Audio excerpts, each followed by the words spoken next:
నమస్తే welcome to special focus. భారత న్యాయ వ్యవస్థలో కొత్త అధ్యాయం ప్రారంభమైంది. బ్రిటిష్ వలస పాలన నుంచి కొనసాగుతున్న న్యాయ చట్టాలు కనుమరుగయ్యాయి. దేశీయ పేర్లతో 3 కొత్త చట్టాలు అమల్లోకి వచ్చాయి. 77 ఏళ్ల తర్వాత దేశీయ న్యాయ చట్టాలు వచ్చాయని కేంద్ర ప్రభుత్వం ప్రకటించింది. అయితే ఎలాంటి చర్చ లేకుండా వీటిని ఆమోదించుకుని అమలు చేయడంపై విపక్షాలు అభ్యంతరం చెబుతున్నాయి. ఇంతకీ కొత్త న్యాయ చట్టాల్లో కొత్తదనం ఏంటి? దేశంలో కొత్త న్యాయ చట్టాలు అమల్లోకి వచ్చాయి. బ్రిటిష్ కాలం నాటి చట్టాల్లో మార్పులు వచ్చాయి. దేశంలో బిఎన్ఎస్ కింద తొలి కేసు ఢిల్లీలో నమోదు కాగా, తెలంగాణలో చార్మినార్ పోలీస్ స్టేషన్లో తొలి కేసు ఈ చట్టం కింద నమోదైంది. ఇంతకీ కొత్త చట్టాల్లో ఏముంది? ఏ మార్పులు చేశారు? న్యాయం కోసం ఎదురు చూస్తున్న వారికి ఇవి ఎలా ఉపయోగపడనున్నాయి? భారత న్యాయ వ్యవస్థలో కొత్త అధ్యాయం ప్రారంభం. ఆదివారం అర్ధరాత్రి నుంచి కొత్త చట్టాలు అమల్లోకొచ్చాయి. బ్రిటిష్ కాలం నాటి ఇండియన్ పీనల్ కోడ్ని భారతీయ న్యాయ సంహితగా, క్రిమినల్ ప్రొసీజర్ కోడ్ని భారతీయ నాగరిక సురక్షా సంహిత, ఇండియన్ ఎవిడెన్స్ యాక్ట్ను భారతీయ సాక్ష్య అధినియగా మార్చారు. ఈ చట్టాల కింద ఢిల్లీలోనే తొలి కేసు నమోదైంది. ఢిల్లీ రైల్వే స్టేషన్ సమీపంలో ఓ చిరు వ్యాపారి మీద కొత్త క్రిమినల్ కోడ్లోని సెక్షన్ 285 కింద పోలీసులు ఎఫ్ఐఆర్ నమోదు చేశారు. పోలీసులు పాట్రోలింగ్ నిర్వహిస్తున్న టైంలో ఆ వ్యాపారి రోడ్డు మీద గుట్కా, వాటర్ బాటిల్స్ అమ్ముతూ కనిపించాడు. ఆ దుకాణం రోడ్డుకు అడ్డంగా ఉండటంతో పాటు దానిని తీసేయాలని ఎన్నిసార్లు చెప్పినప్పటికీ అతను వినలేదని పోలీసులు చెబుతున్నారు. దాంతో అతడిపై బిఎన్ఎస్ క్రిమినల్ కోడ్లోని సెక్షన్ 285 ప్రకారం కేసు పెట్టారు. ఈ సెక్షన్ ప్రకారం రోడ్లను అతిక్రమించడం, ప్రమాదాలకు కారణం కావడం లాంటి చర్యలకు నేరంగా పరిగణించి జరిమానా విధిస్తారు. ఆ జరిమానా 5,000 రూపాయల దాకా ఉంటుంది. ఈ కొత్త చట్టాల ప్రకారం క్రిమినల్ కేసుల్లో విచారణ పూర్తయిన 45 రోజుల్లోగా ఖచ్చితంగా తీర్పు వెలువడాలి. తొలి విచారణ జరిగిన 60 రోజుల్లోపు ఛార్జిషీట్ నమోదు చేయాలి. వ్యవస్థీకృత నేరాలు, ఉగ్రచర్యలపై కొత్త చట్టాల్లో స్పష్టత ఇచ్చారు. రాజద్రోహం అనే పదాన్ని తొలగించారు. అయితే దేశ సార్వభౌమత్వం, సమగ్రతలకు భంగం కలిగించే చర్యలను శిక్షార్హం చేశారు. మహిళలు, చిన్నారులపై జరిగే నేరాలపై కొత్త సెక్షన్లను చేర్చారు. కొత్త చట్టాల ప్రకారం చిన్నారులపై సామూహిక అత్యాచారానికి పాల్పడితే మరణశిక్ష లేదా యావజ్జీవ శిక్ష పడనుంది. పెళ్లి చేసుకుంటానని చెప్పి మోసం చేయడం, చిన్నారులపై సామూహిక అత్యాచారం, మూకదాడి తదితర నేరాలకు ఇంతకుముందు ఐపీసీలో ప్రత్యేకంగా శిక్షలు లేవు.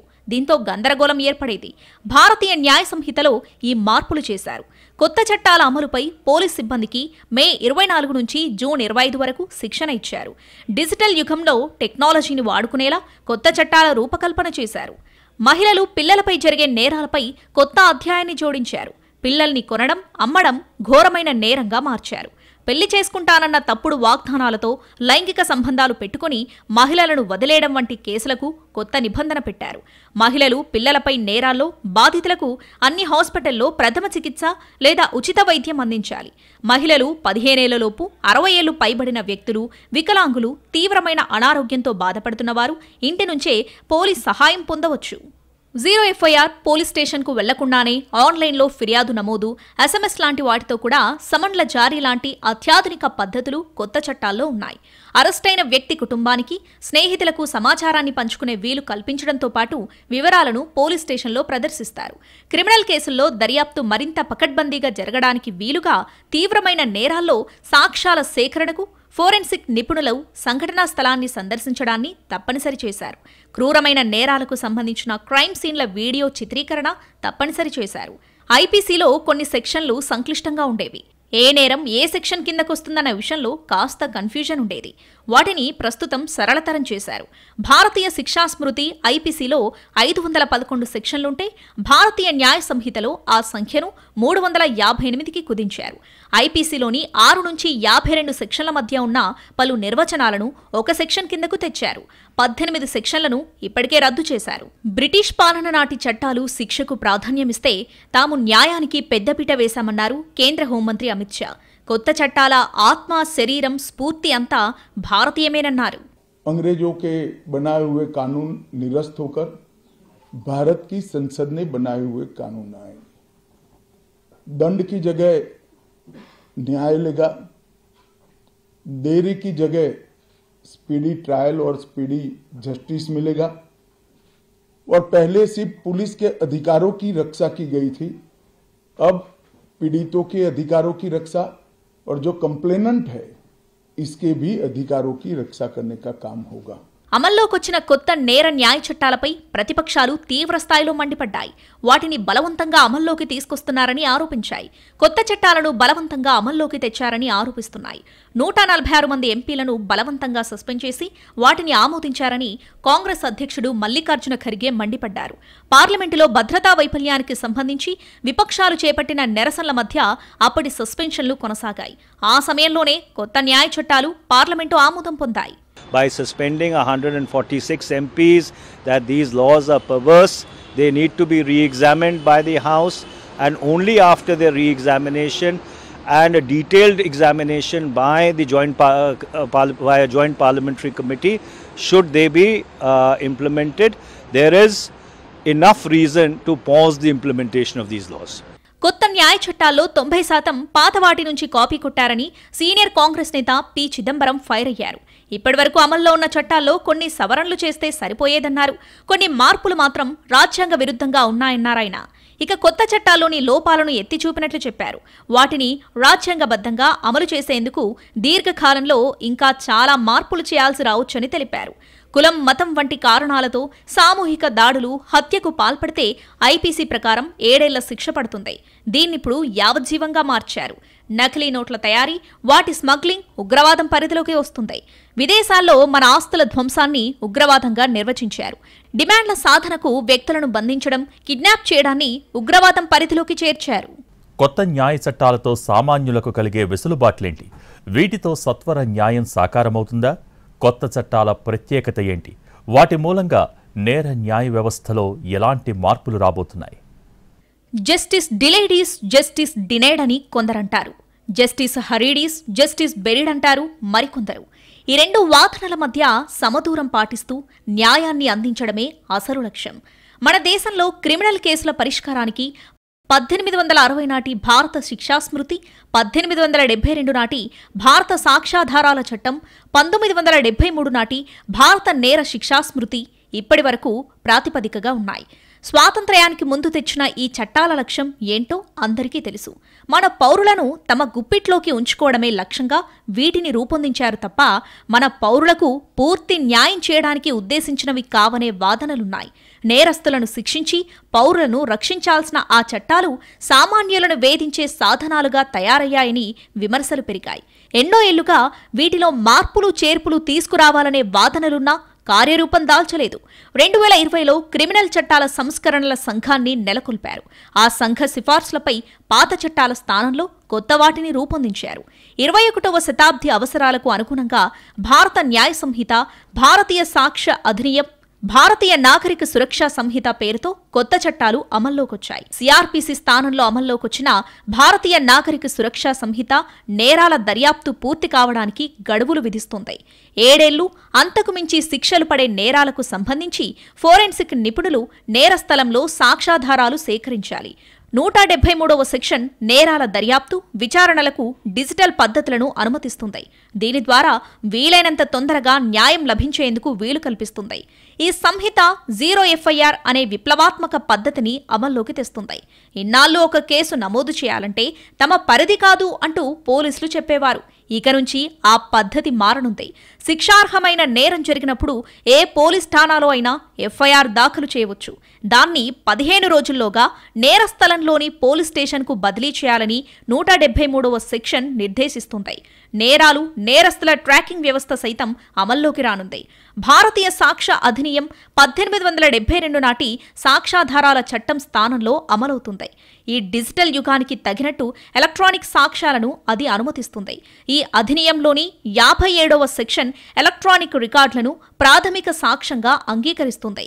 మౌఖిక సాక్ష్యాన్ని ఎలక్ట్రానిక్ పద్ధతిలో సమర్పించడాన్ని అనుమతిస్తుంది. న్యాయం జరగాలంటే అన్ని నేరాలను ఒకే ఘాటున కట్టే పద్ధతి ఉండకూడదు. చిన్న నేరాలను, తీవ్రమైన ఘోరాలను ఒకే ఘాటున కట్టే పద్ధతి కొత్త చట్టాల వల్ల మారుతుందని సిజేఐ జస్టిస్ చంద్రచూడ్ ఆశాభావం వ్యక్తం చేశారు. న్యాయ సాధన మార్గంలో అంతర్జాతీయ ఒప్పందాలను గౌరవించాల్సిన బాధ్యత మనపై ఉంది. కింది కోర్టు నుంచి సుప్రీంకోర్టు వరకు అపరిష్కృత కేసులు కొండల్లా పేరుకుపోవడం సత్వర న్యాయాన్ని అసాధ్యం చేస్తుంది. దేశంలో ఖాళీగా ఉన్న న్యాయమూర్తుల పదవులను భర్తీ చేయడంతో పాటు అపరిష్కృత కేసుల పరిష్కారానికి ప్రభుత్వం ప్రాధాన్యమివ్వాలి. కేసులు వేగంగా పరిష్కారం కాకపోవడం వల్ల విచారణ ఖైదీల సంఖ్య పెరిగిపోతుంది. దేశంలోని మొత్తం ఖైదీల్లో 67.2% విచారణ పూర్తి కావడానికి సుదీర్ఘంగా నిరీక్షించాల్సి వస్తుంది. వేగంగా విచారణ జరగాలంటే కోర్టుల్లో మౌలిక వసతుల కొరతను తీర్చాలి. సుశిక్షిత ఫోరెన్సిక్ సిబ్బందిని తయారు చేసుకోవాలి. వ్యవస్థలో పేరుకుపోయిన ఇలాంటి లోపాలను తొలగించడానికి కొత్త చట్టాలు తోడ్పడాలని న్యాయ నిపుణులు కోరుతున్నారు. కొత్త చట్టాలలో కొన్ని చిక్కుముడులున్నాయి. భారతీయ నాగరిక సురక్షా సంహిత పోలీస్ కస్టడీ సమయాన్ని 15 రోజుల నుంచి 60 నుండి 90 రోజుల వరకు పొడిగించడంపై విమర్శలు తలెత్తుతున్నాయి. ఇది పౌర హక్కులకు భంగకరమని అభ్యంతరం వ్యక్తమవుతుంది. జూలై 1 తర్వాత జరిగే నేరాలను నేర న్యాయ సంహిత కింద నమోదు చేసిన కొత్త క్రిమినల్ ప్రొసీజర్ కోడ్ను మాత్రం పాత నేరాల విచారణకు కూడా వాడవచ్చు. ప్రస్తుతం విచారణలో ఉన్న చాలా నేరాలు వచ్చే 5 ఏళ్ల నుంచి 20 ఏళ్ల వరకు కొనసాగవచ్చు. కొత్త లేక పాత విచారణ పద్ధతి ప్రకారం పోలీసులు విచారణ చేశారనే వివాదాలు, కోర్టు కేసులు, కక్షిదారుల సహనాన్ని, నిందితుల స్వేచ్ఛను అన్యాయంగా పరీక్షించవచ్చు. అలా జరిగితే కేసులు ఒక కొలిక్కి వచ్చే కాలం ఇప్పటికంటే మరింత పెరుగుతుంది. కొత్త చట్టాలు ప్రస్తుతమున్న చట్టాలకు 95% కాపీ పేస్టే. నేర శిక్షా సంహిత కొత్తగా 20 రకాల నేరాలను చేర్చింది. 33 నేరాలకు జైలు శిక్షలను పెంచింది. 23 నేరాలకు కనిష్ట శిక్షను ఖరారు చేసింది. దేశంలో ఏడాదికి సుమారు 60 లక్షల మంది నిందితులను పోలీసులు నిర్బంధిస్తారు. అందులో 10 లక్షల మందికి న్యాయస్థానాలు శిక్షలు విధిస్తే 10 లక్షల మందిని నిర్దోషులుగా విడుదల చేస్తున్నాయి. వీళ్లలో చాలా మంది నెలల నుండి 3 నెలలు జైల్లో మగ్గిన తర్వాతే నిర్దోషులుగా బయటపడతారు. ఏడాదిలోపు నిర్ణయించబడేవి చిన్న చితక కేసులు మాత్రమే. మిగిలిన 40 లక్షల కేసులలో నిందితులు ఏడాది నుంచి 20 ఏళ్ల వరకు తమ ఆర్థిక, సామాజిక స్తోమత బట్టి కోర్టుల చుట్టూ తిరుగుతూ ఉంటారు. ఇదంతా ఒక్క ఏడాదిలో. సకాలంలో బాధితులకు న్యాయాన్నందించే నేర న్యాయ వ్యవస్థను సృష్టించడానికి ప్రభుత్వాలు ప్రయత్నాలు చేయకపోవడంతో సమస్య ఇంత తీవ్రంగా మారింది. దీంతో ప్రజలు సత్వర న్యాయం పేరుతో నిందితులను శిక్షించాలని కోరుకుంటారు. మరోవైపు బ్యూరోక్రసీ రూపొందించిన చట్టాలను బలవంతంగా ప్రజలపై రుద్దుతున్నారని విమర్శలున్నాయి. కొత్త చట్టంలో కంప్లైంట్ వస్తే విచారణ పేరుతో 15 రోజుల వరకు ఎఫ్ఐఆర్ చేయకుండా కాలయాపన చేసే అవకాశముందని ఆందోళన వ్యక్తమవుతుంది. ఈ చట్టం వల్ల బాధితుడికి అన్యాయం జరుగుతుందని రిమాండ్ చేసి 14 రోజులలోపు పోలీస్ కస్టడీకి తీసుకునే చట్టాన్ని 90 రోజులకు పెంచారు. కేసు విచారణకు ముందు ఇలా సుదీర్ఘకాలం పోలీస్ రిమాండ్కు అవకాశం కల్పించడంపై కొందరు న్యాయ నిపుణులు ఆందోళన వ్యక్తం చేస్తున్నారు. ఈ కొత్త చట్టాల వల్ల పోలీస్ పవర్స్ మరింత పెరుగుతాయని, వాటిని పోలీసులు దుర్వినియోగం చేసే అవకాశం ఉందంటున్నారు మరికొందరు న్యాయ నిపుణులు. ఒకవైపు విమర్శలొస్తున్నా స్వాతంత్ర్యం వచ్చిన 77 ఏళ్ల తర్వాత స్వదేశీ న్యాయ వ్యవస్థ అమల్లోకొచ్చిందంటున్నారు బీజేపీ నేతలు. ఉగ్రవాద కార్యకలాపాల గురించి తొలిసారి భారతీయ న్యాయ సంహితలో ప్రవేశపెట్టారు. గతంలో వీటికి నిర్దిష్ట చట్టాలుండేవి. ఇప్పుడు ఆర్థిక భద్రతకు ముప్పు కలిగించడం కూడా ఉగ్రవాద కార్యకలాపాల పరిధిలోకి తెచ్చారు. నకిలీ నోట్ల తయారీ, నోట్ల స్మగ్లింగ్కు పాల్పడుతూ ఆర్థిక స్థిరత్వానికి హాని కలిగించడం ఉగ్రవాద చట్టం కిందకు వస్తుంది. తమ డిమాండ్లను నెరవేర్చుకోవడం కోసం కిడ్నాప్ చేయడం కూడా ఉగ్రవాద కార్యకలాపాల కిందకే వస్తాయి. కొత్త క్రిమినల్ చట్టాలపై రాజకీయంగా దుమారం రేపుతోంది. ఒకవైపు సత్వర న్యాయం బాధితులకు బాసటగా ఉండటానికే కొత్త చట్టాలు అమల్లోకి తెచ్చామని కేంద్రం చెబుతుంటే ప్రతిపక్షాలు మాత్రం అనుమానాలు వ్యక్తం చేస్తున్నాయి. ఆన్లైన్ కంప్లైంట్స్తో ప్రయోజనమెంత? కొత్త చట్టాలపై వస్తున్న విమర్శలేంటి? ఏ చట్టాలైనా కాలానుగుణంగా మారాల్సిందే. రాజ్యాంగానికే సమయానుకూలంగా సవరణలు చేయాలని రాజ్యాంగ నిర్మాతలు ఎంతో ముందుచూపు ప్రదర్శించారు. రాజ్యాంగం తర్వాత దేశాన్ని క్రమబద్ధంగా నడపడంలో కీలక పాత్ర పోషించేవి క్రిమినల్ చట్టాలే అనడంలో సందేహం లేదు. కొత్త చట్టాలపై భిన్నాభిప్రాయాలు వినిపిస్తూనే ఉన్నాయి. సామాన్యులకు ఇవి ఏమాత్రం అర్థమవుతాయనేది చూడాల్సింది. పాత చట్టాలు స్థిరపడటానికి చాలా సమయం పట్టిందని, ప్రతి సెక్షన్ మీద కోర్టులు వివరంగా భాష్యం చెప్పడంతో చాలా వరకు అవి స్థిరపడ్డాయనే వాదన ఉంది. కానీ కొత్త చట్టాలు అలా స్థిరపడాలంటే చాలా సమయం, ఏళ్లు పడుతుందని, అప్పటిదాకా లాయర్లు, జడ్జీలకు అదనపు భారం తప్పదనే అభిప్రాయాలున్నాయి.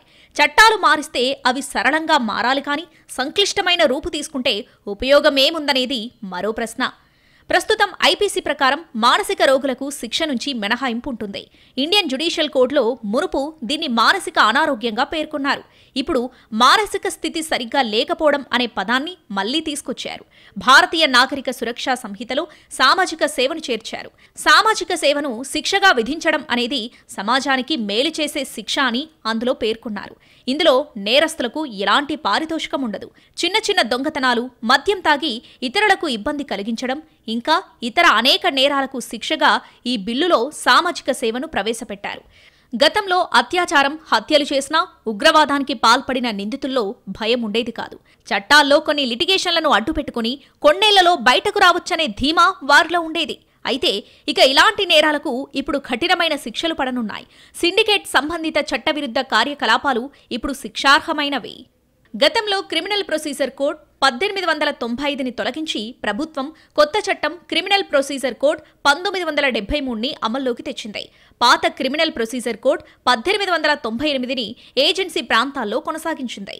ఆ ప్రాంతాలకి క్రిమినల్ ప్రొసీజర్ కోడ్ 1973 వర్తించదు. ఆ ఏజెన్సీ ప్రాంతాల్లో పనిచేసే న్యాయమూర్తులు పాత క్రిమినల్ ప్రొసీజర్ కోడ్ చదవాల్సిన పరిస్థితి ఉంటుంది. ఇప్పుడు దేశవ్యాప్తంగా అందరూ తొలగించబోతున్న పాత చట్టాలని, అదేవిధంగా అమల్లోకి రాబోతున్న కొత్త చట్టాలను చదవాల్సిన పరిస్థితి ఏర్పడుతుంది. అసలే మన న్యాయ వ్యవస్థ నత్తనడకన నడుస్తుంది. పెండింగ్ కేసుల భారం ఎంతుందో ప్రత్యేకంగా చెప్పక్కర్లేదు. ఒక్కసారి కేసు వేస్తే అది కొన్ని తరాల దాకా తేలదనే సెటైర్లు ఉండనే ఉన్నాయి. ఇలాంటి స్థితిలో ఇప్పుడు కొత్త చట్టాల వల్ల కోర్టులో పనిభారం పెరుగుతుంది. కేసుల విచారణలో జాప్యం ఇంకా పెరిగే అవకాశం ఉంది. కొత్త చట్టాల ప్రతిపాదన వచ్చినప్పటి నుంచి, వాటి ముసాయిదా ప్రతిని ఆగస్టు 2023లో పెట్టినప్పటి నుంచి పలు వర్గాలు ఆందోళన చేస్తున్నాయి. ఇప్పటికే కేసుల భారంతో సతమతమవుతున్న న్యాయ వ్యవస్థపై భారం ఇంకా ఎక్కువై అంతులేని జాప్యం కొనసాగుతుంది. క్రిమినల్ ప్రొసీజర్ కోడ్ వలస చట్టం కాదు. అది 1973లో మనం తయారు చేసుకున్న చట్టం. ఏప్రిల్ 1, 1973 నుంచి అమల్లోకొచ్చిన చట్టం. ఇందులో అవసరమైన నిబంధనలను చేరిస్తే సరిపోయేది. అలా చేయకుండా చట్టాన్ని మొత్తంగా మార్చేశారనే చర్చ కూడా జరుగుతుంది. వలస చట్టాలుగా పేర్కొన్న ఇండియన్ పీనల్ కోడ్లో కూడా పెద్దగా మార్పులేమీ చేయలేదు. రాజ్యాంగానికి అవసరమైన కొన్ని కొత్త నిబంధనలను చేర్చారు. అవి కూడా ప్రజలను అణిచివేసేవే అనేది నిపుణుల వాదన. భారతీయ సాక్ష్యాధారాల చట్టంలో చేసిన మార్పులు తక్కువే అంటున్నారు. ఈ మాత్రం దానికి కొత్త చట్టాలు అవసరమా అనే ప్రశ్నలు దూసుకొస్తున్నాయి. పాత వాటి పేర్లు మార్చేసి సంతృప్తి చెందితే సరిపోయేది కదా అనే అభిప్రాయాలున్నాయి. అయితే కొత్తగా ఏ మార్పు వచ్చినా అభ్యంతరాలు సహజమే అంటుంది కేంద్రం. ఒకసారి కొత్త చట్టాలు అమలయ్యాకే అవి ఎలా పనిచేస్తాయో తెలుస్తుందని వాదిస్తుంది. అవసరాన్ని బట్టి భవిష్యత్తులో మార్పులు అవసరమైతే కోర్టులే సూచిస్తాయనే అభిప్రాయాలు కూడా ఉన్నాయి. लेकिन अब आपका वो भी कानून है, ये भी सो टेक्नोलॉजी के भी वो भी अगर कई आइडेंटिटी कोई क्लैरिफिकेशन लेनी है तो मेन टेक्नोलॉजी एक्ट पे चले जाइए. ये भी लिखा हुआ है इन कानूनों में. देखो हर एक कानून का आप उसको स्ट्रॉन्ग करें तो किसी को मुश्किल होती है और किसी को राहत मिलती है. हर कानून के दो पहलू हैं, उसमें एक्यूज्ड भी और विक्टिम भी है. आप किस दृष्टिकोण से देखते हैं उसको. और पुलिस की अकाउंटेबिलिटी तो बढ़ गई क्योंकि जितनी आप खोलते जाएंगे सिस्टम को ఉత్తా वो सिस्टम खुद बोलेगा. కొత్త క్రిమినల్ చట్టాల కోసం 40 లక్షల మంది క్షేత్రస్థాయి అధికారులకు శిక్షణ ఇచ్చింది కేంద్ర హోంశాఖ. 3 కొత్త చట్టాలపై 5.65 లక్షల మంది పోలీసులు, జైల్, ఫోరెన్సిక్, జ్యుడిషియల్, ప్రాసిక్యూషన్ అధికారులకు శిక్షణ ఇచ్చారు. కొత్త క్రిమినల్ చట్టాలు దర్యాప్తు, విచారణ, కోర్టు విచారణలో సాంకేతికత నొక్కి చెప్పగా national crime records bureau NCRB ప్రస్తుత crime and criminal tracking network and system అప్లికేషన్లో 23 సవరణలు చేసింది. దీని కింద ఇప్పుడు ప్రతి పోలీస్ స్టేషన్లో అన్ని కేసులు నమోదు చేసేందుకు అవకాశం ఉంటుంది. ఎన్సీఆర్బీ కొత్త వ్యవస్థ కోసం రాష్ట్రాలు, కేంద్రపాలిత ప్రాంతాలకు సాంకేతిక సహాయాన్ని సైతం అందిస్తుంది. కొత్త క్రిమినల్ చట్టాల అమల్లో రాష్ట్రం, కేంద్రపాలిత ప్రాంతాలకు నిరంతరం సహాయం చేయడానికి ఇది 36 సహాయక బృందాలు, కాల్ సెంటర్లను ఏర్పాటు చేసింది. Bureau of police research and development సామర్థ్యం పెంపుదల కోసం శిక్షణా మాడ్యూల్స్ ను రూపొందించింది. కొత్త చట్టాల మంచి చెడులపై కావలసినంత చర్చ జరుగుతోంది. కానీ ఇదే చర్చ బిల్లులు చట్టరూపం దాల్చడానికి ముందు జరిగుంటే బాగుండేదనే అభిప్రాయాలు వస్తున్నాయి. దేశ ప్రజలపై విస్తృత ప్రభావం చూపే కీలక చట్టాల్ని హడావిడిగా అమలు చేయడం సరైన పని కాదనే వాదన గట్టిగా వినిపిస్తుంది. కేంద్రం ఉద్దేశం ఎలా ఉన్నా అనుమానాలు వచ్చినప్పుడు కాస్త సమయం తీసుకుని అభ్యంతరాలు నివృత్తి చేస్తే తప్పేముందని ప్రశ్నిస్తున్నారు నిపుణులు. న్యాయం జరిగినట్టు అనిపించడం కాదు, కనిపించాలని న్యాయ వ్యవస్థలో నానుడుంది. అదేవిధంగా కొత్త చట్టాలతో మేలు జరుగుతుందని మొదట పార్లమెంటును కేంద్రం కన్విన్స్ చేసి ఉండాల్సిందనే అభిప్రాయాలున్నాయి. కేంద్రం మొండిగా ముందుకెళ్తుందనే అభిప్రాయం కలగడం మంచిది కాదంటున్నారు విశ్లేషకులు. కానీ ఇప్పటికే కావలసినంత చర్చ జరిగాకే కొత్త చట్టాలొచ్చాయని కేంద్రం గుర్తు చేస్తుంది.